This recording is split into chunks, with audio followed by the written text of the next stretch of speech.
Hello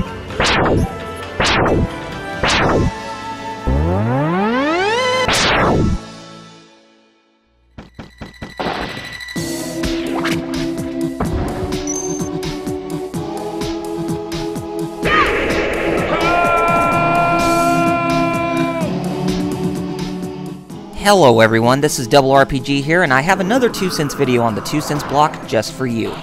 First of all, the game you actually see on screen is Mischief Makers on the Nintendo 64, that was developed by Treasure and put out by Nintendo in the US and Europe, and Enix in Japan back in 1997.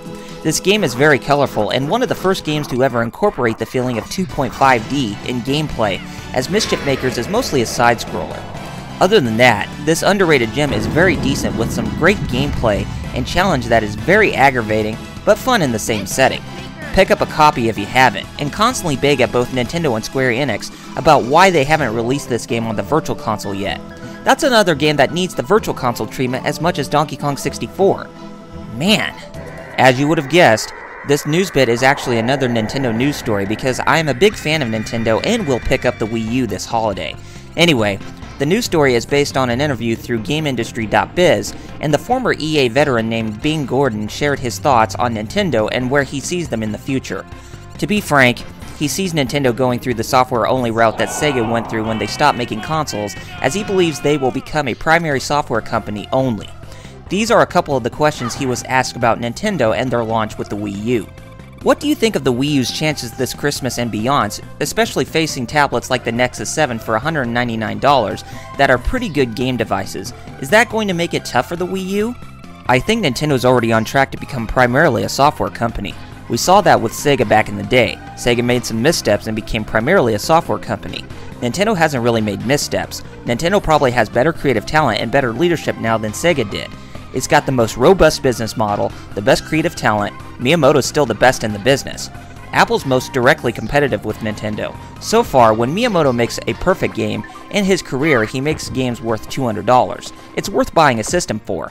I think the handheld is going to be under a lot of pressure. I can imagine a day when Nintendo wonders, and maybe it's generational change, when Nintendo wonders if they ought to take some of their best games and make them apps. That will be an interesting evolution to watch. That will be stunning. Neither Apple or Nintendo, both those companies like Control, is likely to want a partnership, but a partnership would be stunningly cool. I think if you're Nintendo, as long as Miyamoto's coming to work, you can sustain a proprietary platform. He's that good. While I do appreciate his respect for Nintendo, but I am very disagreeable in which he states that Nintendo will end up as a company that only makes software. First of all, he didn't even touch on the first question as he never put in his thoughts about the Wii U as a console. Gordon, you do realize that Satoru Iwata just recently stated that Nintendo has no plans to stop making hardware anytime soon, right? He even made a statement that he and Nintendo are both getting fed up and very bored of the many people who say they should just make software and stop making hardware since the trolls believe that Sony and Microsoft are only doing it right. Let us do a little history lesson here.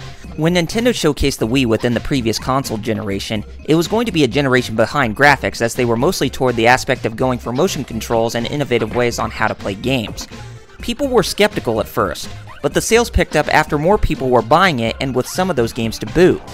Plus, most people didn't even have HD TVs at the time to persuade themselves to go the HD route that Sony and Microsoft went with the PS3 and 360 respectively. Look who won the last generation in terms of the numbers of hardware units sold between the three companies. Nintendo wants to be consistent with the time so that they won't make any mistakes with future consoles and handhelds, as the 3DS was a wake-up call after its failed launch.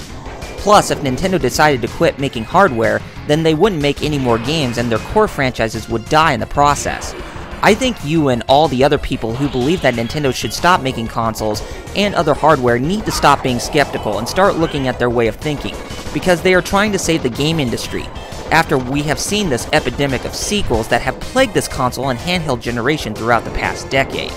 What do you guys think? Do you think Nintendo should stop making consoles, or should they continue to make them so that they can continue delivering their message to the media and the public? Make sure to leave a comment below to notify me of your own 2 cents, and be sure to rate this video and subscribe to my channel for more content coming from me in the future. This is RRPG signing off, and thanks for watching.